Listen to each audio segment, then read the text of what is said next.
Silk City Radio 88.4 FM. Silk City Radio 88.4 FM. नमस्कार silk city radio रो प्रतिष्ठा कार्यक्रम को आपण समस्त को स्वागत। मु आपणकर आरजे लिपुन। आज मो सहित अछंती ओडिसार बरपुत्र सुशांत दास सर, किंतु आमे आम ब्रह्मपुर सहर रो हीरो कहले चले, साहित्य रो हीरो। सर बहुत बहुत स्वागत आपण को आम कार्यक्रम को। नमस्कार सर, एते संगठन रो सभापति आमे जदि देखिया ब्रह्मपुर साहित्य परिषद, गंजाम जिला पुस्तक मेला कमिटी, ओडिया साहित्य संस्कृति विकास प्रतिष्ठान, उत्कल साहित्य समाज सबूर सभापति। आज्ञा आउ आपण प्रीवियसली ओडिशा साहित्य एकेडमी रो सदस्य भी थिले, राइट। ता सहित आपण 9टा बही पब्लिश करचंती, ता सहित गोटे पत्रिका चलाउचंती, एते हिट पत्रिका कहले चले, सौरभ। किंतु सर ए सब विषय मु जानिबे, किंतु प्रथमे आपण को पिला बेला केमते थिला मते कहंतु। बहुत कदर्य थिला। कदर्य पिला बेले मु बिल्कुल पाठ पढ़ी नथिली, पढ़ु नथिली। बापा माँ माने बहुत कहिवार पाठ पढ़े पाठ हुएनी बोली तो मु कहवाटा भूल, किंतु पाठ मु पढ़िनी, जेतिक समय देबा कथा पाठ पई मु दिएनी, तेणु करी मो द्वारा पाठ पढ़ाटे हो पारलानी। एबे रिग्रेट करचंदी? रिग्रेट नहीं, भगवान का निर्देश थिला। पाठ पढ़ा न पढ़ा कि मैटर नाला। जदि मुझे भल पाठटे पढ़ी था आज 2-3 लाख टाँग कौटी पाई था मासिक दरमा, को सफ्टवेयर था कौटी था भिन्न कथा। किंतु वर्तमान जो स्तर में मुझे मु आशा कर भलरे अच्छी, तेणु रिग्रेट नुहे। किंतु पिला दिन कथा जेहेतु तमें पचारल, से दृष्टि मु कहले सेमिति कौन प्रकार स्मृति मधुर थिला भलिया मो पिला दिन मते किछि कहनी। जदि एजुकेशनल पॉइंट ऑफ व्यू कह जोठी आदर्श पुत्रर कथा कहब, से मु जने विफल। बापा माँ मु एक सुना पुओ केबे भी हो पारनी, कारण बापा माँ कथा तो सुनिबार अच्छी ना। एवं अनेक दृष्टांत अच्छी, स्कूल को जाएनी, कॉलेज को जाएनी, याड सियाडे बुले, पाठ पढ़ेनी, बहुत कष्ट मष्टे मु पास हो जाए। सेटा भी विभिन्न प्रकार तर्क पास हुए। सार मानू कहे, सार केमती मत पास करदे, नहले घरे बाबा भयंकर पिटिए, बो भयंकर पिटिए। बाबा को डरथले, बो को डरथले? उभय को माड़ खाउतले बहुत। हाँ, माड़ प्रबल खाए। गोटे दुष्ट पुअर इतिहास जहाँ हो पारे, सुशांत दास पिला दिन इतिहास ताहा ही सत्य। हेले आपनकर पिला बेला ग्राम्य जीवन थिला कि शहरी जीवन थिला? शहरी जीवन। भुवनेश्वर, तापर छत्रपुर रे प्राय मु एजुकेशन रो मेजर पार्ट छत्रपुर रे मु पढ़ी। तापर तो एबे दीर्घ वर्ष हला, 20 वर्ष खंडे हेलानी मु ब्रह्मपुर रे रहूची, घर द्वार करके well settled. Sir, college time रो घटना किछि कहंतु। कॉलेज टाइम आपण तो आपण लेखारे बहुत प्रेमर झलक आमे पाऊ। कॉलेज टाइम रे सेमती किछि स्टोरीज हेछि? नहीं, मोर मन नहीं। कॉलेज रे जदि क्लासरूम रे रही की पाठ पढ़ी पारिथांती, ताहले को सुंदरी सहित मोर प्रेम हो पारिथांता। मु तो पाठ पढ़लिनी। कॉलेज नारे आमे सब गोटे भल स्टूडेंट, जो काम न करवा कथा से काम कला। सर कौन करथिले? एबे क्लास को आसीबो, तापर आमे पळेबो क्रिकेट खेलिया पई। अच्छा। सेडी फेक अटेंडेंस पक्का पई 2-4 जन थिबे। आमे सब जीवो सकाळ 10 रु क्रिकेट खेलिबो, जे संध्या 4टा को आउथर घर को पळेबो, एवं 5टा को आउथर आसी आउथर राति 7टा जाय क्रिकेट खेलिबो। ए थिला जीवन। मोर गोटे जिनस मन अछि, मु जेतेबेले अनुष्ठान इंस्टीट्यूशन छत्रपुर रे पाठ पढ़ुଥିଲି, अनेक समय धरी सार मैंने मो भल पाठ पढ़ेनी, जेहेतु सार मैंने गुरुत्व दियंतिनी। तापर केमती कौन है कि मोर स्कूल कैरियरटा सरी, गोटे गाईटे कादुरे फसी जाइथिला। मु जाउଥିଲି, हेले मु देखिली से गाईटा को आमे काढ़िया को पड़ियो। 2-4 जन काढ़ुଥିଲେ, मु सहयोग कली। घंटाटे लेट है मोर। तापर मु क्लास को गली, ମହିଳା ପରେ ହେଇଯାଇଛି। ସାର୍ ମୋତେ ପଚାରିଲେ ତୋର କ'ଣ ହେଲା ରେ? ସାର୍ ଗୋଟେ ଗାଈଟେ ମରିଯାଉଥିଲା ତାକୁ ବଞ୍ଚେଇକି ଆଣିଲି। ଏବଂ ସାର୍ ଆଉ କିଛି କହିଲେନି ଏବଂ ସେ ଅଧା ଖୁସି ଅଧା ଦୁଃଖୀ ହେଇକି ହଉ ଠିକ୍ ଅଛି ବସିଲେ। ସେଇଟା ଗୋଟେ ମୋ ଆଜି ବି ମୋର ମନରେ ଗୋଟେ ସ୍ମୃତି ହେଇକି ରହିଛି। ଗାଈଟାକୁ ବଞ୍ଚେଇଲି ସତ, କିନ୍ତୁ ମୁଁ ପାଇଲି କ'ଣ? ମୁଁ ନ ଯାଇଥିଲେ ସେ ଗାଈ ବାହାରି ପଡ଼ୁଥାନ୍ତା, କାରଣ 4-5 ଜଣ ଅଲରେଡ଼ି ସେ କାମରେ ଥିଲେ। ମୁଁ ଖାଲି ମୋ ସମୟ ଜାଗା ଦେଲି, ସାର୍ଙ୍କ ସହିତ ଚକ୍ଷୁଶୂଳ ହେଲି ଏବଂ ବିନା କାରଣରେ ମୋର କ୍ଲାସ୍ ମିସ୍ କଲି ଏବଂ କଦର୍ଯ୍ୟ ହେଇକି ମୋର ଡ୍ରେସ୍ ଫ୍ରେସ୍ ମଇଳା ମତ୍ର ହେଇକି ମୁଁ ସେ ଦିନଟା କଟେଇଲି। ଏମିତି ବିନା କାରଣରେ ଅନେକ ଅନୁଭୂତି, ଯେଉଁ ଅନୁଭୂତି ତିକ୍ତ ଅନୁଭୂତି କୁହାଯାଇପାରେ, ସେ ଅନୁଭୂତିରେ ମୁଁ ବଞ୍ଚିଛି। ପିଲାଦିନର ଇତିହାସ ସେମିତି କିଛି ମୋର ଗୌରବମୟ ନାହିଁ। ସାର୍ ପିଲାବେଳେ ତ କାହାର ବି ଏମିତି ଗୌରବମୟ ନଥାଏ, କିନ୍ତୁ ବହୁତ ଷ୍ଟ୍ରଗଲ୍ ଥାଏ। କେତେଜଣ କୁହନ୍ତି ଏମିତି ପିଲାବେଳୁ ବଡ଼ ହେଇଛି, ସେମିତି ବଡ଼ ହେଇଛି। ଆପଣଙ୍କ ବାପା ମା ବହୁତ ସ୍ୱଚ୍ଛନ୍ଦ ଥିଲେ, ମୋତେ ମନେ ହେଉଛି ଯାହା, ଆର୍ଥିକ ଭାବରେ ନାହିଁ, ବିଶେଷ ସ୍ୱଚ୍ଛନ୍ଦ ନଥିଲେ ମଧ୍ୟ ଚଳନୀୟ ଥିଲେ। My father was A civil engineer, junior engineer, PhD। ସେତିକି ବଞ୍ଚିବା ପାଇଁ ସେମିତି କିଛି ଅସୁବିଧା ନଥିଲା। କିନ୍ତୁ ଆମେ 6 ଭାଇ ଭଉଣୀ, 3 ଭଉଣୀ 3 ଭାଇ ଏବଂ ସର୍ବାଶେଷରେ ମୁଁ। ବାପା ବର୍ତ୍ତମାନ ବି ବଞ୍ଚିଛନ୍ତି, ମା ବଞ୍ଚି ନାହାନ୍ତି। ଆଚ୍ଛା, ଏବଂ ମୋର ବାବା is a very honest man. ସେ ଜୀବନ କାଳରେ ଲାଞ୍ଚ ମିଛ ଏସବୁ କରନ୍ତି ଭଳିଆ ମୋତେ ଲାଗେନି। ହେଲେ ଗୋଟେ ସାଧାରଣ ଜୁନିୟର ଇଞ୍ଜିନିୟରଟିଏ 6ଟା ପିଲାକୁ ମଣିଷ କରିବା ନିଶ୍ଚିତ ଭାବରେ ଏକ କଷ୍ଟକର ବ୍ୟାପାର ଏବଂ ପ୍ୟାରେଣ୍ଟାଲ୍ ପ୍ରପର୍ଟି କିଛି ନାହିଁ। ମୋ ଫାଦରଙ୍କର ପ୍ୟାରେଣ୍ଟାଲ୍ ପ୍ରପର୍ଟି ସେମିତି କିଛି ନାହିଁ, ଯାହା ଥିଲା ସେ ସେମିତି ଗାଁରେ ରହିଗଲା। ଆମେ ଭାଗ ବି କିଛି ଆଣିନୁ। ଜିନିଷ ହେଉଛି, ଯଦି ଜଣେ ସ୍ୱଳ୍ପ ବେତନଧାରୀ ଏବଂ କୌଣସି ଲାଞ୍ଚ ମିଛ ନ କରିକି 6ଟା ପିଲାକୁ ମଣିଷ କରିବାର ଯେଉଁ ପ୍ରକ୍ରିୟାଟି ଧରିଥିଲା, ସେଇ ପ୍ରକ୍ରିୟା ଭିତରେ ମୁଁ ସାନ ପୁଅ, ମୁଁ ଜୀବନରେ କ'ଣ ଆଶା କରିବି? ପିନ୍ଧିବା ପାଇଁ ପ୍ୟାଣ୍ଟ ସାର୍ଟଟେ, ବାସ୍, ଖାଇବା 2 ଫୁଟା ମିଳିଲା, ଆଉ କ'ଣ ଦରକାର? ଲକ୍ଜରିୟସ୍ ଲାଇଫ୍ ସେମିତି କିଛି ନଥିଲା, କିନ୍ତୁ ଅଭାବ ବି ନଥିଲା। ମୋ ବାପା ମାଆଙ୍କୁ ମୁଁ ଶତ ପ୍ରଣାମ କରୁଛି। ଆମ 6 ଜଣଙ୍କୁ ମଣିଷ କଲେ, ଭଲରେ 2 ମୁଠା ଖାଇବାକୁ ଦେଇଛନ୍ତି, ପୋଷାକ ପରିଚ୍ଛନ୍ନ କରିଛନ୍ତି ଏବଂ ଭଲରେ ରଖିପାରିଛନ୍ତି। ସେତେବେଳର ସୁଶାନ୍ତ ଦାସର ଜୀବନ, ଏବେର ସୁଶାନ୍ତ ଦାସର ଜୀବନ ଆକାଶ ପାତାଳ। ଏବେ ସମସ୍ତ ଐଶ୍ୱର୍ଯ୍ୟ ମୋ ପାଖରେ ଅଛି ବୋଲି ମୁଁ ଗ୍ରହଣ କରିବି। ଗାଡ଼ି ଘୋଡ଼ା ଘର, ଯାହା ତୁମ ଲକ୍ଜରିୟସ୍ ଲାଇଫ୍ର ଆବଶ୍ୟକତା ବୋଲି ଫିଲ୍ କରୁଛ, ତାହା ବର୍ତ୍ତମାନ ମୁଁ ଭୋଗି ପାରୁଛି। କିନ୍ତୁ ସେତେବେଳେ ସେମିତି କିଛି ଲକ୍ଜରିୟସ୍ ଲାଇଫ୍ ଆମେ ଭୋଗ କରିନୁ, କିନ୍ତୁ ଆମ ଜୀବନକୁ ଆମେ ଭୋଗ କରୁଛୁ। ସେମିତି କହିବାଟା ଭୁଲ ହେବ। ଆମେ ମିଶିକି ରହିଥିଲୁ, ମିଶିକି ଖାଉଥିଲୁ, ମିଶିକି ଯିଏ ଯାହା ପାଠ ପଢ଼ୁଥିଲେ, ଜୀବନ ଗୋଟେ ଭଲ ଚାଲିଥିଲା। ଭାଇମାନଙ୍କ ସହିତ କେମିତି ଇକ୍ୱେସନ୍ ଥିଲା ସାର୍? ସେତେବେଳେ ବହୁତ ଭଲ ଥିଲା, ଏବେ ବି ଭଲ ଅଛି। ଭଉଣୀମାନଙ୍କ ସହିତ ସେତେବେଳେ ବି ଭଲ ଥିଲା, ବର୍ତ୍ତମାନ ବି ଭଲ ଅଛି। କେମିତି, ମାନେ ଆପଣ ଯେହେତୁ ଗୋଟେ ଛୋଟ ଭାଇ, ସମସ୍ତଙ୍କର ଆକା ତାରା ହେଇକି ଥିବେ? ନାଇଁ, ସେମିତି କିଛି ସେଇ ଲକ୍ଜରିୟସ୍ ଚିନ୍ତାଧାରାଟା ଥିଲେ ସେ ଆକା ତାରା, ଜିଗର କା ଟୁକୁଡ଼ା ଏସବୁ କ'ଣ ଫିଲ୍ ହେବ? ଗୋଟେ ସାଧାରଣ ଜୀବନଚର୍ଯ୍ୟା ଭିତରେ ଏଇସବୁ ଅର୍ଣ୍ଣାମେଣ୍ଟାଲ ୱାର୍ଡ଼ସ୍ ମୁଁ କିଛି ଫିଲ୍ କରିପାରିନି। ସାର୍ କ୍ରିକେଟ୍ ଖେଳିବାକୁ ବହୁତ ପସନ୍ଦ ଆପଣଙ୍କୁ? ସେତେବେଳେ ଗୋଟେ ଜୋସ୍ ଥିଲା, ସେତେବେଳେ କ୍ରିକେଟ୍ ଖେଳୁଥିଲି। ଏବେ କୋଭିଡ଼ ପୂର୍ବରୁ 2 ବର୍ଷ ହେଲା ବ୍ୟାଡ଼ମିଣ୍ଟନ୍ ଛାଡ଼ିଲି। ବ୍ୟାଡ଼ମିଣ୍ଟନ୍ ମୁଁ 10-15 ବର୍ଷ ବି ଖେଳିଛି। ବ୍ୟାଡ଼ମିଣ୍ଟନ୍ ହିଁ ମୋର ଗୋଟେ ପ୍ରିୟ ଖେଳ।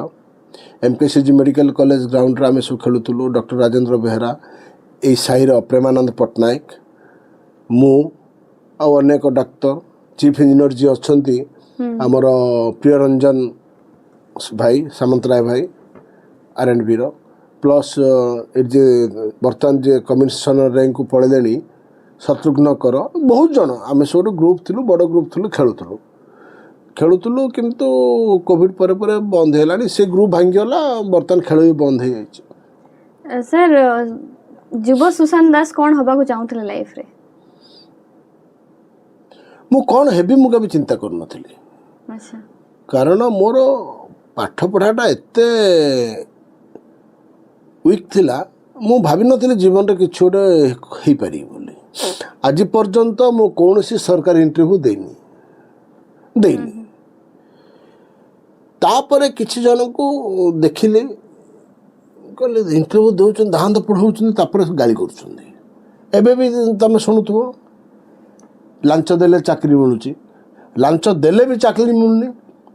ଲାଞ୍ଚ ଜଣେ ଖାଇଦେଇ 20 ଲକ୍ଷ 15 ଲକ୍ଷ ଖାଇଦେଲା ପଳେଇଲା, ପୋଲିସ ତାକୁ ଆରେଷ୍ଟ କଲା, କ'ଣ ନା ଇଏ ଚାକିରି ଦେଇଥାନ୍ତା। ସେତେବେଳେ ହେଉଥିଲା, ବର୍ତ୍ତମାନ ବି ହେଉଛି। ହେଲେ ମୁଁ ମୋ ଜୀବନରେ କ'ଣ କରି ମୋର ସ୍ଥିର କରିପାରୁନଥିଲି। ତାପରେ ଦେଖିଲି ମୋ ଦ୍ୱାରା ମୁଁ ଟିକେ ଭଲ କଥା କହି ଜାଣୁଛି, ହେଲେ କଥା କହି ପଇସା କେମିତି ଅର୍ଜିବି। ହଠାତ୍ ଦେଖିଲି ମେଡ଼ିସିନ ରିପ୍ରେଜେଣ୍ଟେଟିଭ୍ ଚାକିରି କରିବା ପାଇଁ ମନେ ପଡ଼ିଲା। ମାର୍କେଟିଂ 1991 ମସିହାରେ ମୁଁ ମାର୍କେଟିଂ ଆରମ୍ଭ କଲି। Bulk drugs marketing, that is medicine ତିଆରି କରିବାର ଯେଉଁ ଇନଗ୍ରେଡ଼ିଏଣ୍ଟ ଯାକ ସେଥିରେ ମୁଁ କାମ କଲି। ସେତେବେଳକୁ ଯେଉଁ ଆଣ୍ଟିବାୟୋଟିକ୍ ପାଉଡ଼ର, ବୁଫେନ୍ ପାଉଡ଼ର ଏଯାକ ସବୁ ବିକେ। ତାପରେ କ'ଣ ହେଲା, ଏମିଲ୍ ବୋଲି ଗୋଟେ କମ୍ପାନୀ ଆସିଲା, ଏମିଲ୍ ଫାର୍ମାସ୍ୟୁଟିକାଲ। ସେଇଠି ମୁଁ ଭୁବନେଶ୍ୱରରେ ଜଏନ୍ କଲି। ତାପରେ 2 ବର୍ଷ କାମ କଲି, ବ୍ରହ୍ମପୁର ଆସିଲି, ଚରକରେ ଗୁଡ଼ାଏ ବର୍ଷ କାମ କଲି। ଚରକ ଫାର୍ମାସ୍ୟୁଟିକାଲ ଇଣ୍ଡିଆ ଲିମିଟେଡ଼, ସେଇଠି ଗୁଡ଼ାଏ କାମ କଲି, ମ୍ୟାନେଜର ରହିଲି। ପ୍ରାୟ 18-19 ବର୍ଷ ମୁଁ ସେଇଠି କାମ କରିଛି। Then I shifted to organic India, one of the MNC group ହାର୍ବାଲର, ଯେଉଁ ଅର୍ଗାନିକ୍ ଟି ଆପଣ ଦେଖୁଛନ୍ତି। ତାପରେ ଦେଖିଲି এইসব କାମ ଧନ୍ଦାରେ ମୁଁ ଆଉ ସମୟ ଦେଇପାରିବିନି। ମାର୍କେଟିଂରେ କ'ଣ, ଆପଣ ଯେତେ ଉପରକୁ ଯିବେ ସେତେ ପଦାରେ ବୁଲିବାକୁ ପଡ଼ିବ। ସେତେବେଳକୁ ମୋର ପିଲାଟି ହେଇଗଲାଣି। ପିଲାଟା ମୋ ଗୋଡ଼ ଧରିକି ମୋତେ ଥରେ କହିଲା, ବାବା ବୁଲି ଆସିଲ ଆମ ଘରକୁ। It is touched my heart. ବହୁତ ଆଘାତ କଲି, ଟଚ୍ କରିଛି, ହାର୍ଟ କରିଛି, ଭାବପ୍ରବଣତା ମୁଁ ହେଇଛି। ମୁଁ କହିଲି ମୋ ଘରକୁ ଯଦି ମୁଁ ଆସିବି, ମୋ ପୁଅ କହିବ ବାବା ବୁଲି ଆସିଲ କି କେତେ ଦିନ ରହିବ, ସେ ଚାକିରିର ମୂଲ୍ୟ କ'ଣ, ସେ ପଇସାର ମୂଲ୍ୟ କ'ଣ। ମୁଁ ଡିସାଇଡ଼୍ କଲି ଆଉ ସେ ଚାକିରି କରିବି ନାହିଁ। ଏବଂ ସେତେବେଳେ କ'ଣ ହେଲା, ମୁଁ ନିଷ୍ପତ୍ତି ନେଲି ଚାକିରି ଛାଡ଼ିବି। ଚାକିରି ଛାଡ଼ି ନିଜେ ଗୋଟେ କମ୍ପାନୀରେ କେଉଁଠି ଆଣିବି, ନିଜେ କାମ କରିବି। ଏବଂ ସେଇ ଧାରାରେ ବର୍ତ୍ତମାନ 12-15 ବର୍ଷ ହେଲା ମୁଁ ଚାଲିଛି। ନିଜେ କମ୍ପାନୀ ଆଣିଛି, ନିଜେ କାମ କରୁଛି, ପିଲାମାନଙ୍କୁ ସମୟ ଦେଉଛି। ମୋର 5-6 ଦିନ ମୁଁ କାମ କଲେ ମୋର ଯାହା ପାଇବା କଥା ଈଶ୍ୱରଙ୍କ କୃପାରେ ମୁଁ ପାଇଯାଉଛି। ତାପରେ ଏଇ ସାହିତ୍ୟ, କବିତା, ଅନୁଷ୍ଠାନ, ସଂଗଠକ, ଫ୍ୟାମିଲି, ପରିବାର ଚାଲିଛି, ମୁଁ ଭଲରେ ଅଛି। ଆପଣ ତ ସବୁ ନା କହିଲେ। ଏବେ ମୁଁ ଆଉ ଗୋଟେ ଆପଣଙ୍କ ଜୀବନର ମହତ୍ୱପୂର୍ଣ୍ଣ କଡ଼ିଟାକୁ ପଚାରିବି, ତାପରେ ଆମେ ସାହିତ୍ୟ ଉପରକୁ ଯିବା। ମ୍ୟାଡ଼ାମ୍, ଆପଣଙ୍କର ଧର୍ମପତ୍ନୀ କେବେ ଆସିଲେ ଜୀବନରେ, କେମିତି ଆସିଲେ, ଲାଇଫ୍ କେମିତି ଚାଲିଛି ତାଙ୍କ ସହିତ, ଇକ୍ୱେସନ୍ କେମିତି? Equation fantastic. ମୋ ତରଫରୁ କେବେ କୌଣସି ପ୍ରକାର ଅସୁବିଧା ହୁଏନି, କିନ୍ତୁ ତା ତରଫରୁ ବେଳେବେଳେ ଅସୁବିଧା ହୁଏ। ସିଏ ବେଳେବେଳେ ହାଇପର ହେଇଯାଆନ୍ତି, କିନ୍ତୁ ଆମ ହାତରେ କିଛି ନଥାଏ। ସିଏ ବି ହେବାର ବି ତା'ର କାରଣ ଥାଏ। ମୁଁ 9ଟାକୁ ଆସିବି ବୋଲି କହିଥିବି, 11ଟାକୁ ଆସିବି, 10ଟାକୁ କହିଥିବି, 12ଟା ହେଇଯିବ। ଗୋଟେ ସ୍ତ୍ରୀର ଟଲରେନ୍ସ ପାୱାରକୁ ପୁରୁଷ ସଦାବେଳେ ଆଘାତ କରିଥାଏ। ବେଳେବେଳେ ଏମିତି କଥାବାର୍ତ୍ତା ହୁଏ, କିନ୍ତୁ ସିଏ ହାଇପର ହେଲେ ମୁଁ ପୁରା କୁଲ୍ ହେଇଯାଏ। ଏବଂ ସିଏ ସେଥିରେ ବି କୁହନ୍ତି ମୋତେ, ମୁଁ ବକ ବକ ହେଉଛି, ତୁମେ କିଛି କହୁନ, ମୋତେ କିଛି କହୁନ, ଇଏ କରୁନ, ସିଏ କରୁନ, ଖାଲି ଶୁଣି ଧୀରେ ମୁହଁଟା ଏମିତି ରାଗିକି ରଖିଦେଉଛ। ସେ କହନ୍ତି, ମୁଁ କହେ ସେଇଠି ଠିକ୍ ଅଛି ନା, ମୋର ଭୁଲ ଅଛି ବୋଲି ତୁମେ ଜାଣିଛ, ତୁମେ କହୁଛ, ମୁଁ ସେଠି ଆର୍ଗୁମେଣ୍ଟ ଆଉଥରେ କାହିଁକି କରିବି। ନିଜ ନିଜ ଭିତରେ ମତାନ୍ତର ହେବାଠୁ ନିରବି ଯିବା ଭଲ, ମୁଁ କବିତାରେ ଲେଖିଛି। ତେଣୁ ଏମିତି ଚାଲେ। ଆଉ କେମିଷ୍ଟ୍ରି ହେଲା, ସିଏ ତ ମୋର ବଡ଼ ଭାଇର ନିଜ ଶାଳୀ। ବଡ଼ ଭାଇର ବାହାଘର ପରଠୁ ଯେଉଁମାନେ ସବୁ ତାଙ୍କ ଘରକୁ ଯାଇଥିଲେ ବରଯାତ୍ରୀ, ସେମାନେ ସମସ୍ତେ କବି, ନଷ୍ଟ କବି ଶରତ ସାହୁ, ଗିରିଜାଶଙ୍କର ଦାସ, ଏମାନେ ସବୁ ଯେଉଁ ଅଛନ୍ତି, ସେମାନେ ସବୁ କହିଲେ ଆମ ଭାଷାରେ ତୁ ଶାଢ଼ୀଟାକୁ ଛାଡ଼ ନା ଆଉ କୁଆଡ଼େ ସେ ପଳେଇବ। ମୁଁ କହିଲି ହଉ ଠିକ୍ ଅଛି। ଏବଂ ତାପରେ ପରେ ମୁଁ ପ୍ରେମ ନିବେଦନ କଲି, ଆମେ ଭଲ ରହିଲୁ, ବର୍ଷ ପରେ ଆମକୁ ବାହା କରିଦେଲେ। ସେମିତି କିଛି ଆମର ଲଙ୍ଗ ହିଷ୍ଟ୍ରି ନାହିଁ। ପ୍ରେମର ଯେଉଁ ଜୀବନଚର୍ଯ୍ୟା ସେମିତି କିଛି ଆମର ଲମ୍ବା ନାହିଁ। ତ ଫ୍ୟାମିଲି ଭିତରେ ହେଲା ସୁନ୍ଦର ଝିଅଟେ, ଆଉ ମୁଁ ଭାବୁଛି ମୋ ଭାଗ୍ୟରେ ଥିଲା, ମୋତେ ମିଳିଲା। କେବେ ବିବାହ ହେଲା? 2005। 2005 ହଁ, ତାପରେ 4 और 5 କନଫ୍ୟୁଜିଂ ଏନିୱେ। ଆଚ୍ଛା ସାର୍, ଏବେ ଆପଣଙ୍କର ସାଧକ ଜୀବନକୁ ଆସିବା। ସାରସ୍ୱତ ସାଧକ ସୁଶାନ୍ତ ଦାସ କେମିତି? କେମିତି ଦେଖୁଛନ୍ତି? ନୋ ଚେଞ୍ଜ ଆଜ୍ ୟୁଜୁଆଲ୍, ସଦାବେଳେ ସ୍ପଷ୍ଟ, ଉଦାର, ଅନ୍ୟକୁ ସହଯୋଗ ସାହାଯ୍ୟ କରିବା, ଅନ୍ୟକୁ ପ୍ରେରଣା ଦେବା, ଯୁବ ସମାଜକୁ ଉତ୍ଥାନ କରିବାର ଯାହାର ପ୍ରକ୍ରିୟା, ଯାହାର ମୂଳ ମନ୍ତ୍ର, ସେ ହେଲେ ସୁଶାନ୍ତ ଦାସ। ସାର୍, ଆପଣ ପ୍ରେମ କବିତା ଲେଖନ୍ତି? ମୁଁ ବହୁବିଧ କବିତା ଲେଖେ। କବିତାର ସବୁ ପାର୍ଟକୁ ନେଇକି ଲେଖେ। ପ୍ରେମ, ବିଦ୍ରୋହ, ଅସାମାଜିକ ଚିନ୍ତା ଚେତନା, ଭୁକମାରୀ ହଉ କି ସାଧାରଣ ଘଟଣାକ୍ରମ ହଉ, ମୋର କାମ ହେଲା ମୁଁ ସମାଜକୁ ବିଭିନ୍ନ ଘଟଣାର ଉପସ୍ଥାପନା କରିବି। କବିତା ମାଧ୍ୟମରେ ଲୋକମାନେ ତାହା ଜାଣିବେ ଏବଂ ସମାଜର ପରିବର୍ତ୍ତନ ହେବ। ସେ ଆପଣ କ'ଣ ଭାବୁଛନ୍ତି କବିତା ସମାଜକୁ କେତେ ପରିମାଣରେ ପ୍ରଭାବିତ କରିପାରେ? ତାର ଉତ୍ତର ମୋ ପାଖରେ ନାହିଁ। କେତେ ଭାଗ ପରିବର୍ତ୍ତନ କରିବା ନ କରିବା ସେ ଉତ୍ତର ମୋ ପାଖରେ ନାହିଁ। କିନ୍ତୁ ପ୍ରଚେଷ୍ଟା କରିବାରେ ଅସୁବିଧା କ'ଣ ଅଛି? ଜଣେ କବିଟିଏ ନିଜ ଲେଖନୀ ମୁନରେ କବିତା ମାଧ୍ୟମରେ ଯଦି ଅନ୍ୟାୟ ଅତ୍ୟାଚାର ବିଷୟରେ ଅବଗତ କରେଇଲା, ଅସୁବିଧା କେଉଁଠି ଅଛି?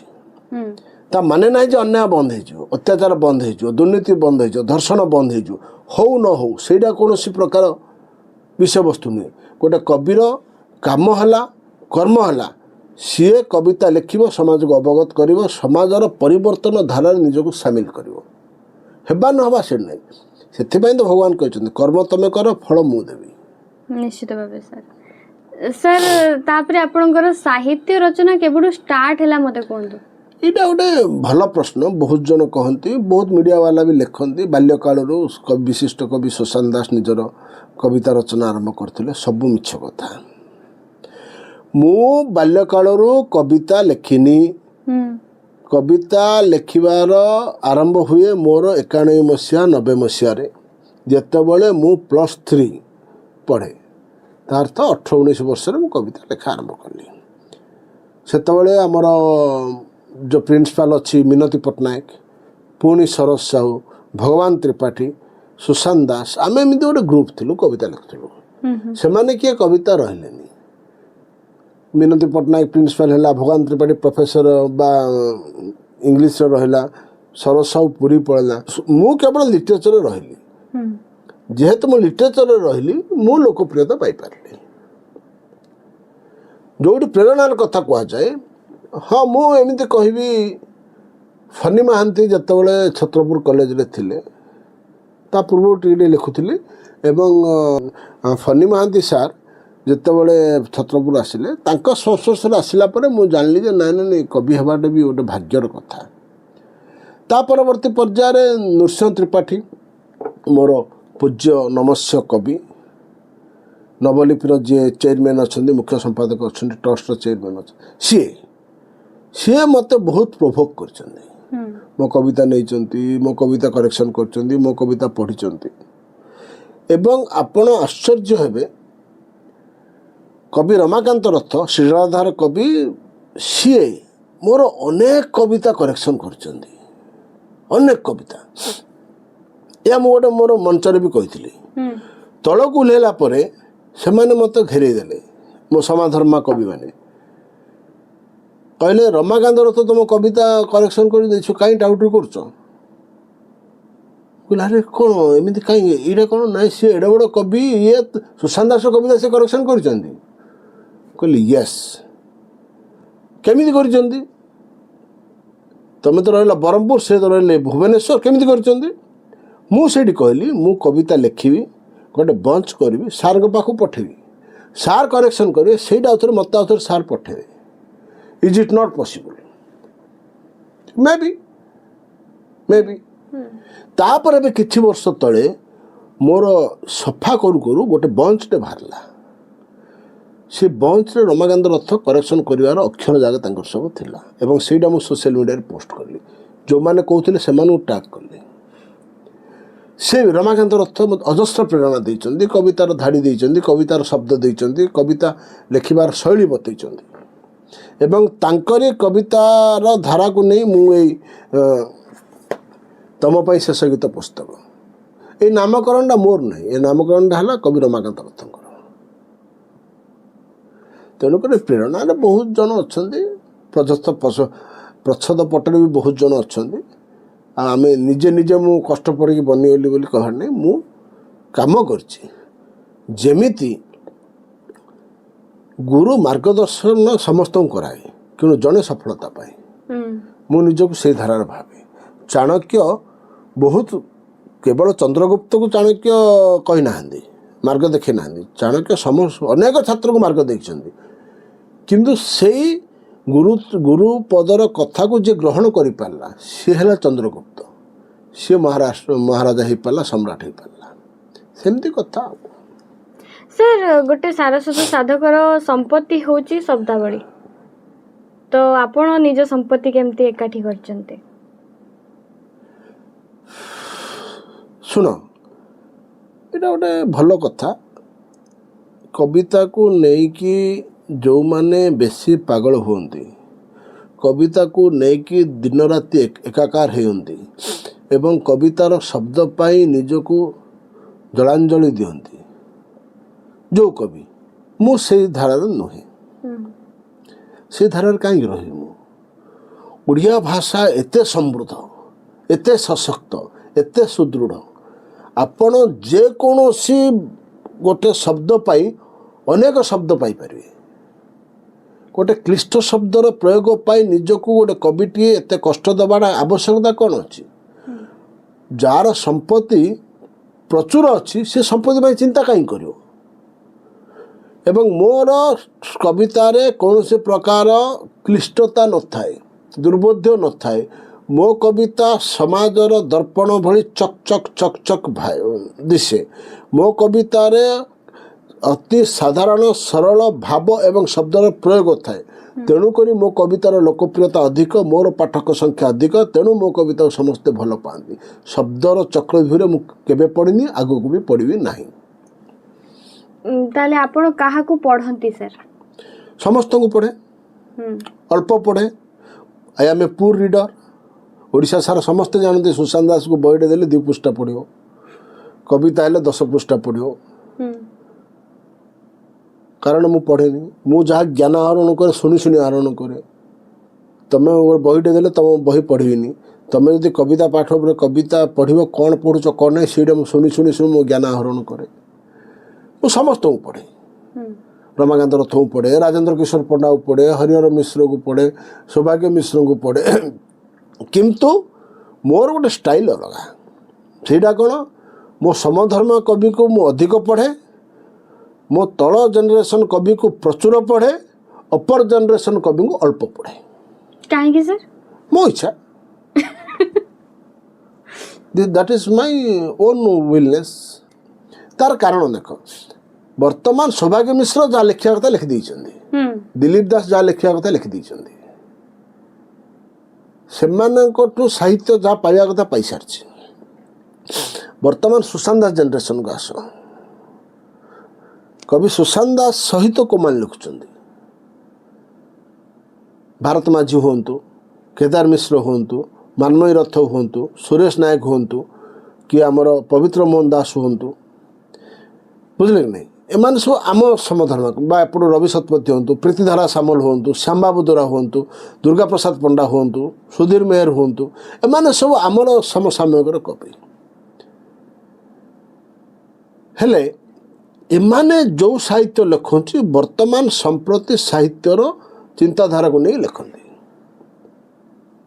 ବର୍ତ୍ତମାନ ସାହିତ୍ୟର ସେଇଠି ଷ୍ଟାଗ୍ନେଟ୍ ଅଛି। ଅପର ଲେଭେଲର ସାହିତ୍ୟଟା ହେଇଯାଇଛି, ବର୍ତ୍ତମାନ ସାହିତ୍ୟଟା ପ୍ରଗତିଶୀଳ ଅଛି, ମାନେ ଯାହା ହେବା କଥା ବର୍ତ୍ତମାନ ସମୟକୁ ନେଇ କବିତା ଲେଖାଯାଉଛି। ଆମ ସମଧର୍ମ କବି ଯେଉଁମାନେ ଅଛନ୍ତି କବିତା ଲେଖୁଛନ୍ତି।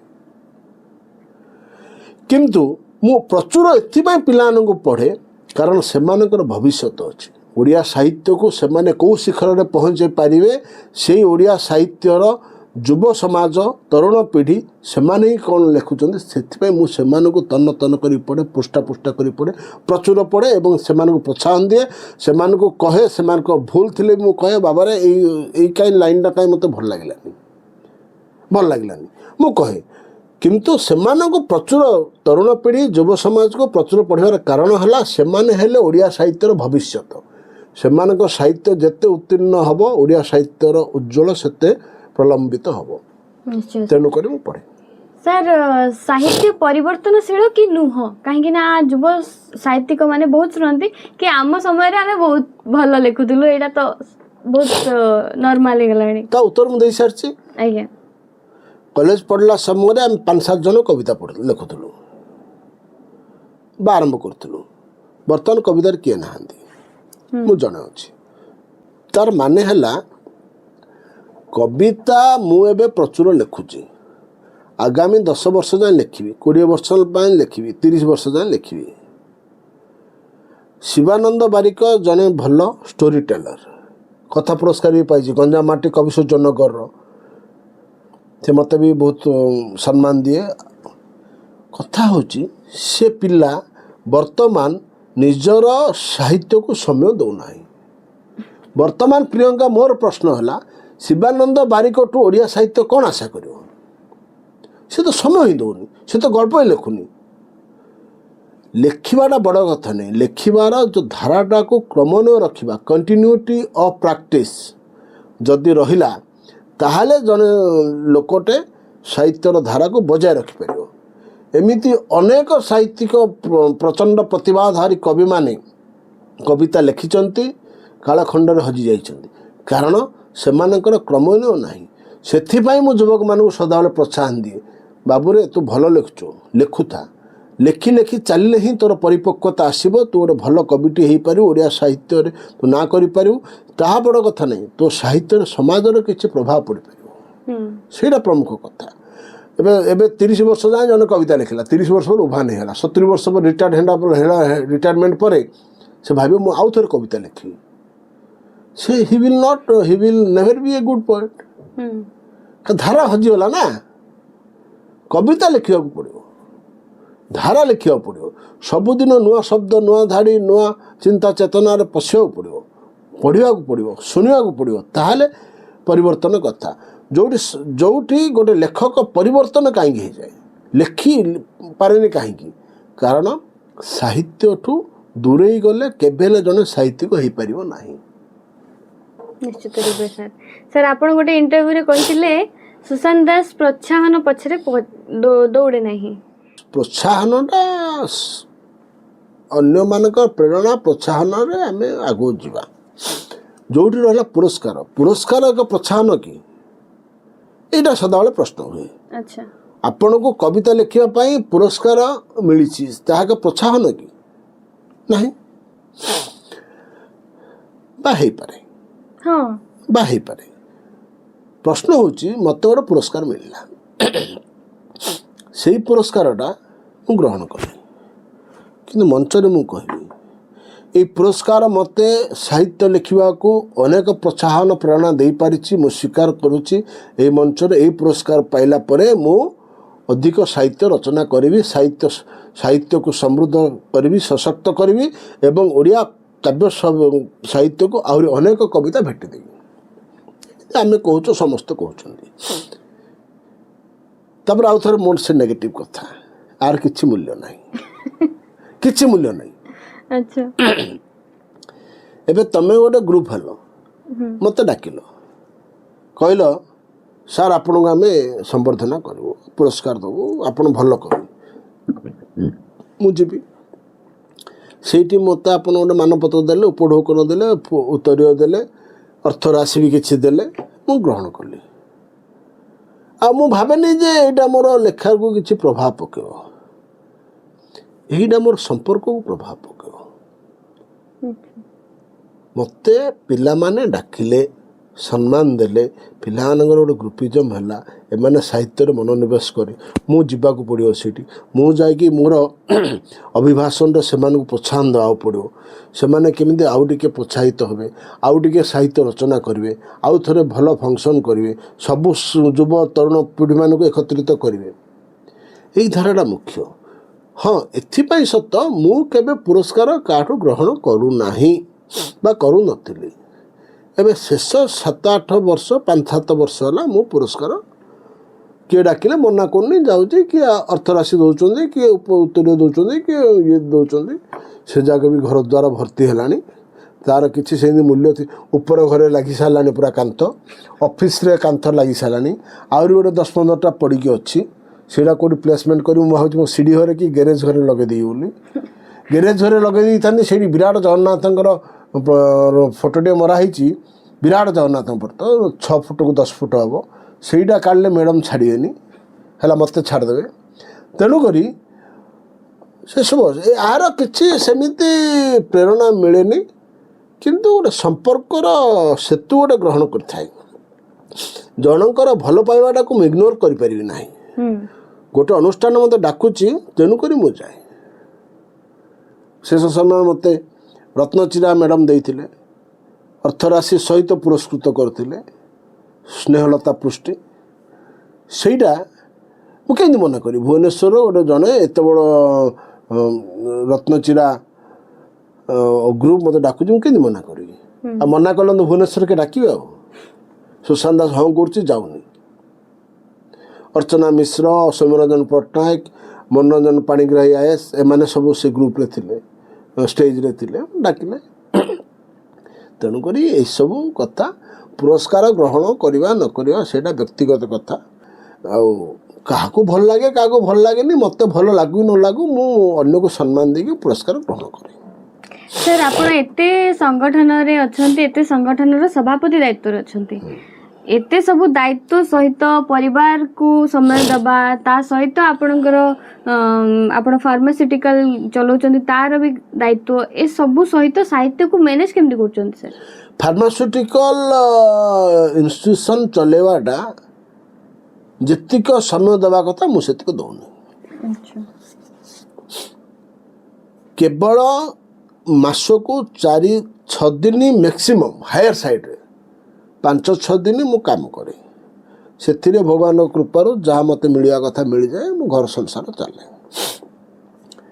ତେଣୁକରି ସେଇଟା ଗୋଟେ ପାର୍ଟ ହେଇଗଲା।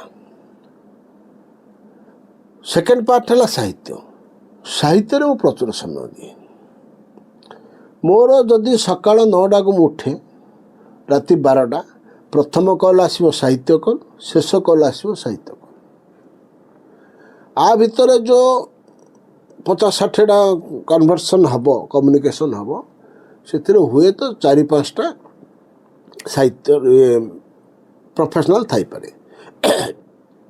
ଏ ହେଲା ସାହିତ୍ୟର କଥା ବାକି ରହିଲା ପାରିବାରିକ ମୋ ସାଙ୍ଗସାଥି ସମସ୍ତେ କହନ୍ତି ସୁଶାନ୍ତ ଦାସର କିଛି କାମଧନ୍ଦା ନାହିଁ ବୋଲି ତା ସ୍ତ୍ରୀକୁ ବହୁତ ସମୟ ଦିଏ କିନ୍ତୁ ଏଇଟା ମିଛ କଥା ମୋ ସ୍ତ୍ରୀକୁ ମୁଁ ମାତ୍ରାଧିକ ଭଲ ପାଏ ବୋଲି ମୁଁ ସମୟ ବାଛି କ୍ୱାଲିଟି ଟାଇମ୍ ତାକୁ ଦିଏ ଏଇଟା ହିଁ ସତ କଥା ମୁଁ ଯୁଆଡ଼େ ଗଲେ ତାକୁ ଧରିକି ଯାଏ ସେ ଯାହା କହେ ମୁଁ ଶୁଣେ ସିଏ ଯାହା ଚାହେଁ ମୁଁ କରେ କାରଣ ଘର ସଂସାର ତା ଉପରେ ନିର୍ଭର କରେ ଆମକୁ ପୋଷିବା ବଡ଼ କରିବା ଏବଂ ଆମ ଜୀବନଚର୍ଯ୍ୟାକୁ ଶୃଙ୍ଖଳିତ ଧାରା ଦେବାରେ ପ୍ରମୁଖ ଭୂମିକା ଗ୍ରହଣ କରେ ନାରୀ ବା ନିଜ ସ୍ତ୍ରୀ ମୋ ଛୁଆ ହେଉ କି ମୁଁ ହେଉ ଏଇ ଧାରାରେ ତାକୁ ଯଦି ଆମେ ସମୟ ଦେବାନି କ୍ୱାଲିଟି ଟାଇମ୍ ଦେବାନି ତା ଇଚ୍ଛା ଯଦି ପୂର୍ଣ୍ଣ କରିପାରିବା ନାହିଁ ବୋଲେ ଆମେ ପୁରୁଷ ବା ଆଦର୍ଶ ସ୍ୱାମୀର ମାନ୍ୟତା କେମିତି ପାଇବା ବା ସ୍ୱାମୀର କର୍ତ୍ତବ୍ୟ ଆମେ କଲେ ବୋଲି ଆମେ କେମିତି ନିଜ ଛାତି ଉପରେ ହାତ ଦେଖି କରିବା ତେଣୁକରି ପ୍ରତ୍ୟେକ ଦିନ ପ୍ରତ୍ୟେକ ସମୟ ଯାହା ଦରକାର ସ୍ତ୍ରୀର କଥା ଶୁଣିବା ପାଇଁ ପ୍ରତ୍ୟେକ ପୁରୁଷକୁ ମୋ ନିବେଦନ ଆପଣ ଶୁଣନ୍ତୁ ଆପଣ ପରିବାର ଶୃଙ୍ଖଳିତ। ତାହେଲେ ସାର୍ ଆପଣଙ୍କ ସାଙ୍ଗେ ତ ଏତେ ସମୟ କଥା ହେଲେଣି शेषରେ ମୁଁ ଗୋଟେ ଆପଣଙ୍କଠୁ ଗୋଟେ ମଧୁର ସ୍ମୃତି ଶୁଣିବାକୁ ଚାହୁଁଛି ସାର୍। ସ୍ମୃତି କ'ଣ ଆଉ କହିବି, ଅନେକ ସ୍ମୃତି ବିଜଡ଼ିତ ହେଇଛି। ଚାଲ ଜଗନ୍ନାଥ ମନ୍ଦିରର ସ୍ମୃତି ଗୋଟେ କହିବି। ଆଜ୍ଞା ସାର୍। ଦିନ ଯାଏ ପ୍ରିୟତମା ଚିହ୍ନ ରହେ, ଭିଜା ମାଟି କଥା କହେ, ତମ ଲୋଭିଲା ଲୋଭିଲା ସ୍ମୃତିରେ ମୋର ମନ ଲାଖି ରହିଯାଏ, ଜନ୍ମ ଜନ୍ମାନ୍ତର ପାଇଁ। ବାଃ। ଏଇଟା ହେଲା ସତ କଥା। ଜୀବନର ସ୍ମୃତି କେବେ ହଜେନି, ଲିଭେନି ଏବଂ ସଦାବେଳେ ମନେ ରହେ। ମୁଁ ଜଗନ୍ନାଥ ମନ୍ଦିରକୁ ଯାଏ, ପ୍ରତିବର୍ଷ ନୀଳଚକ୍ରରେ ବାନା ବାନ୍ଧେ। ଦୁଇଟା ବାନା ବାନ୍ଧେ, ଗୋଟେ ପୁସ୍ତକ ମେଳା ପାଇଁ ଆଉ ଗୋଟେ ମୋ ବାପା ମାଆଙ୍କ ପାଇଁ। ବାପା ମାଆଙ୍କ ପାଇଁ ଏଥିପାଇଁ, ସେମାନେ ଜନ୍ମ ଦେଇଛନ୍ତି, ସେମାନଙ୍କ ନାଁରେ ମୁଁ ନୀଳଚକ୍ରରେ ବାନା ଉଡ଼ଉଛି, କାରଣ ମୋତେ ଜନ୍ମ ଦେଇଛନ୍ତି। ପ୍ରାୟ ପ୍ରତିବର୍ଷ ମୁଁ ଚେଷ୍ଟା କରେ ଏବଂ ବାନ୍ଧେ। ସହଣିକ ନାହିଁ ମୋର ଏଇଟା ଶାନ୍ତି, ଆତ୍ମଶାନ୍ତି। ମୁଁ ଆନନ୍ଦ ବଜାରକୁ ଯାଇଛି, ମ୍ୟାଡ଼ାମ୍ ବସିଛନ୍ତି, ବସେଇଥିଲି। ତାପରେ ମ୍ୟାଡ଼ାମ୍ ଯାଇଛନ୍ତି ଲକ୍ଷ୍ମୀ ବଜାର ମାଆଙ୍କୁ ଦର୍ଶନ କରିବେ ବୋଲି। ମୁଁ ଆସିକି ସେଇ ମୁକ୍ତିମଣ୍ଡପ ପାଖରେ ବସିଛି, ମୁକ୍ତିମଣ୍ଡପ ନାହିଁ ସରି, ଯେଉଁପଟେ ବାନା ବନ୍ଧା ହେଉଛି ସେଇଠି ବସିଛି। ମ୍ୟାଡ଼ାମ୍ ପୁରା କାନ୍ଦି କାନ୍ଦି ଆସିଲେ। କ'ଣ ହେଲା ନା, ସେ ମୋତେ ମିସବିହେଭ୍ କଲେ, ଇଏ କଲେ, ସିଏ କଲେ, 200 ଟଙ୍କା ଆଣିଲେ, ନହେଲେ ତ ମାଳ ନେଇଯାଉ କହିଲେ, ଏମିତି କହିଲେ। ହେଲେ ମୁଁ କ'ଣ କରିବି, ମୁଁ ତ ସେମାନଙ୍କ ସହିତ ମାଡ଼ ଲାଗିପାରିବିନି। ମୁଁ ସାଙ୍ଗେ ସାଙ୍ଗେ ଧରିକି ଗଲି ତାଙ୍କୁ ପ୍ରଶାସନ ଅଫିସକୁ। ସାର୍ ଏମିତି ହେଲା। କିନ୍ତୁ ସେଇଠି ଜଣେ ସେ ଭଦ୍ରଲୋକ ବସିଥିଲେ, ସିଏ ସାଙ୍ଗେ ସାଙ୍ଗେ ସେ ଲୋକକୁ ଟାଣିକି ଆଣିଲେ। ସେ ଲୋକ ଯେତେବେଳେ ଆସିଲା ମ୍ୟାଡ଼ାମ୍କୁ ଦେଖିଲା, ମ୍ୟାଡ଼ାମ୍ କହିଲେ ଠିକ୍ ଅଛି। ମ୍ୟାଡ଼ାମ୍ କହିଲେ ହଁ ଏମିତି କରିଛ, ସେମିତି କରିଛ, ସେ କରିଛ, ସେ ଯାଚ୍ଛା ତ ତାକୁ ଗାଳି କଲେ। ସେ ବୁଢ଼ା ପୁରା ଏମିତି ହେଇଗଲାଣି, ସାର୍ ସାର୍ ସାର୍ ଭୁଲ ହେଇଗଲା ସାର୍, ଇଏ ହେଲା ସାର୍, ମୋତେ କ୍ଷମା କରିଦିଅ ମା' ବୋଲେ ଡଲିର ପୁରା ଗୋଡ଼ ହାତ ଧରିଲା ଭଳିଆ ସେ ହେଲାନି। ସେଇଠି ମୁଁ ଡଲିକୁ କହିଲି, ଯାହାହେଲେ ବି ତୁମେ ଚିଠି ଲେଖ, ଲେଟର ଲେଖ, ଏଇ ଲୋକ ନାଁ ଗାଁ ଲେଖିକି ମୋତେ ଏମିତି ମିସବିହେଭ୍ କଲା ବୋଲି ଲେଖିକି ତୁମେ ସାର୍ଙ୍କୁ ଦିଅ। ଏବଂ ସେ ଲେଖୁଥିଲା ଯେତେବେଳେ ସେ ଲୋକଟା ଆଉ ଥରେ ତା ଗୋଡ଼ ହାତ ଧରିଲା। ତାପରେ ଡଲି ମ୍ୟାଡ଼ାମ୍ କ'ଣ କଲେ, ଆଉ ତା ବିରୁଦ୍ଧରେ କିଛି ଲେଖିଲେନି। ସେ ହଉ ମା' ଭୁଲ ହେଇଗଲା, କୃତଜ୍ଞ ହେଲୁ, ମୋତେ କ୍ଷମା କଲେ, ମୁଁ ସାରା କାଳ କୃତଜ୍ଞ ହେଲି କହିଲା। ଏବଂ ସେ ମାଳ ଆଉ ଥରେ ଯାଇକି ମା' ଲକ୍ଷ୍ମୀଙ୍କୁ ଲାଗି ହେଲା। ଏବଂ ଡଲି ମ୍ୟାଡ଼ାମ୍ଙ୍କର ଏତେ ଉଦାର ହୃଦୟ, ସିଏ ସେଇଠି କ'ଣ କଲେ, ସେ ବ୍ରାହ୍ମଣ ବିଷୟରେ ଆଉ ଲେଖିଲେନି, ଯାହା ଲେଖିଥିଲେ ଚିଠି ଦେଲେ। ସାର୍ ବି କହିଲେ ହଉ ମା' ଠିକ୍, ହଉ ମ୍ୟାଡ଼ାମ୍ ଠିକ୍ ଅଛି, ଲେଖିଲେ ଆଙ୍କର ଚାକିରି ଫାକିରି ପଳେଇବ, ବହୁତ ଅସୁବିଧା ହେବ, ଆପଣ ରିଟର୍ଣ୍ଣଟା ନେଇଯାଆନ୍ତୁ ବୋଲେ ସେଇଠି ଚିରା ହେଲା। ଏବଂ ଆଉ ଥରେ ଲକ୍ଷ୍ମୀ ମନ୍ଦିର ଗଲେ, ସ୍ୱତନ୍ତ୍ର ଦର୍ଶନ କରାହେଲା, ସବୁ କରାହେଲା, ଆମେ ଆସିଲେ। ଏମିତି ଅନେକ ସାହିତ୍ୟର ସ୍ମୃତି ଅଛି, ଭଗବାନଙ୍କ ପାଖରେ ସ୍ମୃତି ଅଛି, ଜୀବନ ଦର୍ଶନରେ ସ୍ମୃତି ଅଛି। ସ୍ମୃତି ଏକ ରୂପାଜନ୍ନ ଉପରେ କୁହାହେଲା। ନିଶ୍ଚିତ ଭାବରେ ସାର୍। ତାହେଲେ ଆପଣଙ୍କ ସହିତ ଯେତେ କଥା ହେଲେ ତ କଥା ହଉତା ଲାଗୁଛି, କିନ୍ତୁ ଆମ ପାଖରେ ସମୟ ଲିମିଟେଡ୍ ଅଛି, ଆଉ ଆମକୁ ଯେମିତି ହେଲେ କାର୍ଯ୍ୟକ୍ରମ ତ ଏଇଠି ଶେଷ କରିବାକୁ ପଡ଼ିବ ସାର୍। ଆପଣଙ୍କର ଗୋଟେ କବିତା ସହିତ ଆମେ ଶେଷ କରିବା। କବିତାର ଶୀର୍ଷକ ବିଷକନ୍ୟା। ବିଷକନ୍ୟାର ଚୁମ୍ବନରେ ନୀଳରଙ୍ଗ ପାଲଟି ଯାଉଥିବା ଅବୋଧ ପ୍ରେମିକ ପରି ନୀଳରଙ୍ଗ ପାଲଟିବା ହିଁ ମୋର ଭାଗ୍ୟ। ବିଷକନ୍ୟାର ଚୁମ୍ବନରେ ନୀଳରଙ୍ଗ ପାଲଟି ଯାଉଥିବା ଅବୋଧ ପ୍ରେମିକ ପରି ନୀଳରଙ୍ଗ ପାଲଟିବା ହିଁ ମୋର ଭାଗ୍ୟ। ଅପ୍ସରୀଠୁ ସୁନ୍ଦରୀ ବୋଲି ତମକୁ ପ୍ରେମ କଲି, ଅପ୍ସରୀଠୁ ସୁନ୍ଦରୀ ବୋଲି ତମକୁ ପ୍ରେମ କଲି, ନିଜର କଲି, ସ୍ୱର୍ଗଠୁ ତମକୁ ମୁଁ ତୁଳି ଆଣିଲି। ବିଷକନ୍ୟା କହେ ମୁଁ ପବିତ୍ରତାର ଉଦାହରଣ, ବିଷକନ୍ୟା କହେ ମୁଁ ପବିତ୍ରତାର ଉଦାହରଣ, ଆତ୍ମା ମୋର ପବିତ୍ର, ହୃଦୟ ମୋର ଶୁଦ୍ଧ, ଦେହ ମୋର ସ୍ୱଚ୍ଛତାର ବାସ୍ନାରେ ବାସ୍ନାୟିତ। ମୋର ଚୁମ୍ବନରେ ତୁମେ ବିଷାକ୍ତ ପାଲଟି ନୀଳରଙ୍ଗ ପାଲଟିବା ହିଁ ମୋ ପାଇଁ ସର୍ବଶ୍ରେଷ୍ଠ ବିସ୍ମୟର କାରଣ। ମୁଁ କିନ୍ତୁ ପବିତ୍ରତାର ଉଦାହରଣ, ମୁଁ କିନ୍ତୁ ପବିତ୍ରତାର ଉଦାହରଣ। ଦେଖ ସୂର୍ଯ୍ୟର ପ୍ରଥମ କିରଣ, ଦେଖ ସୂର୍ଯ୍ୟର ପ୍ରଥମ କିରଣ ସ୍ପର୍ଶରେ ରକ୍ତାକ୍ତ ହୋଇ ପାଲଟିଯାଏ ପୃଥିବୀ ବିଷାକ୍ତ। ମର୍ତ୍ତ୍ୟମଣ୍ଡଳ ସମ୍ପୂର୍ଣ୍ଣ ଭାବେ ନୀଳରଙ୍ଗରେ ରଙ୍ଗାୟିତ ହୁଏ। ବଞ୍ଚିଥିବା ଜୀବନ ସବୁ କ୍ରମଶଃ ଶେଷ ହୋଇଯାଏ ବଞ୍ଚିଥିବା ଜୀବନ ସବୁ କ୍ରମଶଃ ଶେଷ ହୋଇ ହୋଇ ଯାଏ। ତେଣୁ ମୋର ବା ଦୋଷ କ'ଣ? ମୋରି ଚୁମ୍ବନରେ ତୁମେ ନୀଳରଙ୍ଗ ପାଲଟୁଛ ତ ପାଲଟ, ମୋରି ଚୁମ୍ବନରେ ତୁମେ ନୀଳରଙ୍ଗ ପାଲଟୁଛ ତ ପାଲଟ। ସ୍ୱର୍ଗପ୍ରାପ୍ତି ହୁଅ ଜନ୍ମ ନିଅ, ପୁନଶ୍ଚ ସ୍ୱର୍ଗପ୍ରାପ୍ତି ହୁଅ ପୁନଶ୍ଚ ଜନ୍ମ ନିଅ। ଜନ୍ମ ଜନ୍ମାନ୍ତର ପାଇଁ ମୋତେ ହିଁ ପ୍ରେମ କର, କିନ୍ତୁ ଜନ୍ମ ଜନ୍ମାନ୍ତର ପାଇଁ ମୋତେ ହିଁ ପ୍ରେମ କର, ମୋତେ ହିଁ ପ୍ରେମ କର। ହେଲେ ମୋତେ ବିଷକନ୍ୟା ନ କୁହ, ହେଲେ ମୋତେ ବିଷକନ୍ୟା ନ କୁହ। ବହୁତ ବହୁତ ଧନ୍ୟବାଦ sir. Silk City Radio 88.4 FM. Silk City Radio 88.4 FM.